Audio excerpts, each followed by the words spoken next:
নমস্কাৰ ছাৰ বাইদেউসকল, যিসকল শিক্ষক-শিক্ষয়িত্ৰীয়ে তেওঁলোকৰ ঘৰৰ পৰা এৰি বহু দিনৰ পৰা দূৰত চাকৰি কৰি আছে, অৰ্থাৎ তেওঁলোকৰ মা দেউতাকৰ লগত সময় কটাবলৈ সময় পোৱা নাই, অৰ্থাৎ নিজৰ ভনীয়েকক এৰি ৱাইফক এৰি বহু দিনৰ পৰা তেওঁলোকে বাহিৰত থাকি চাকৰি কৰিব লগা হৈছে। তেওঁলোকৰ এটা কাৰণে ভাল খবৰ, তেওঁলোকৰ কাৰণে খুব এটা ভাল খবৰ। শিক্ষামন্ত্ৰীৰ এই মাত্ৰ বৃহৎ ঘোষণা যে যিবিলাক শিক্ষক-শিক্ষয়িত্ৰীয়ে বাহিৰত আছে তেওঁলোকৰ 10 বছৰ হলে তেওঁলোকে এপ্লাই কৰিব পাৰিব, আৰু 10 বছৰ নহলেও যদি কিছুমানৰ 2 বছৰ হৈছে তথাপিও তেওঁলোকে এই সিংগল পোষ্টৰ যিটো ট্ৰেন্সফাৰ এপ্লাই কৰিব পাৰিব। অনলাইন পৰ্টেলত তেওঁলোকে এপ্লাই কৰিব লাগিব। এতিয়া আপোনালোকে দেখা পাইছে যোৱাকালিৰ পৰা সবে অৱগত, যোৱাকালিৰ পৰা যিবিলাক মিছন অনলাইন হৈছিল এছএছৰ লগত এছএছএ অৰ্থাৎ ৰেগুলাৰৰ লগত ৰেগুলাৰ আৰু ষ্টেটবোৰৰ লগত ষ্টেটবোৰ যিসকলে এপ্লাই হৈছিল তেওঁলোকে অলৰেডি তেওঁলোকৰ অৰ্ডাৰ ওলাইছে, তেওঁলোকৰ পাৰ্চনেলভাৱে অৰ্ডাৰ ওলাই আছে। তেওঁলোকে মানে স্কুল 31 জুলাইৰ আগত জইন কৰিব লাগিব, আৰু যিসকলে ছিংগল ট্ৰেন্সফাৰৰ ক্ষেত্ৰত এতিয়া আগবাঢ়িব তেওঁলোকে এতিয়াৰ পৰা ৰেডি হ'বলৈ সময় হ'ল।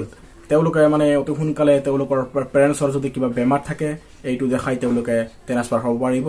ফাদাৰ মাদাৰ সুস্থ ৰখাৰ কাৰণে তেওঁলোকে যদি কিবা চিকিৎসা কৰিছে গুৰুত্বৰ ডাঙৰ বেমাৰ, এইবিলাক বেমাৰৰ যদি কিবা ৰিপৰ্ট থাকে তেওঁলোকে এইবিলাক দেখুৱাই ছিংগল ট্ৰেন্সফাৰৰ আবেদনটো কৰিব পাৰিব।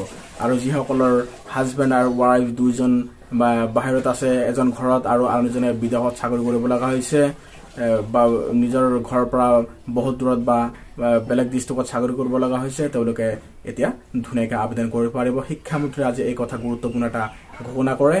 তেওঁলোকে টিচাৰ যিটো পৰ্টেল আছে এই পৰ্টেলৰ জৰিয়তে আবেদন কৰিব লাগিব। গতিকে নিশ্চয় আপোনালোকে ইমান দিনৰ আশাৰে বাট চাই আছিল, এতিয়া আপোনালোকৰ সেই আশা সেই সপোন এতিয়া বাস্তৱত ৰূপায়িত হ'বৰ সময় হ'ল। আপোনালোকে দেৰি নকৰি এতিয়াই আপোনালোকে ৰেডি হ'বৰ হ'ল। আৰু কম দিনৰ ভিতৰত আমি বাকীখিনি ৰেডি কৰিছোঁ যে ছিংগল ট্ৰেন্সফাৰ যিসকলে বিচাৰে, আইনে যিসকলক এলাউ কৰিছে, যিসকলে 10 বছৰ সম্পূৰ্ণ কৰিছে তেওঁলোকে বদলীকৰণৰ আবেদন কৰিব পাৰে।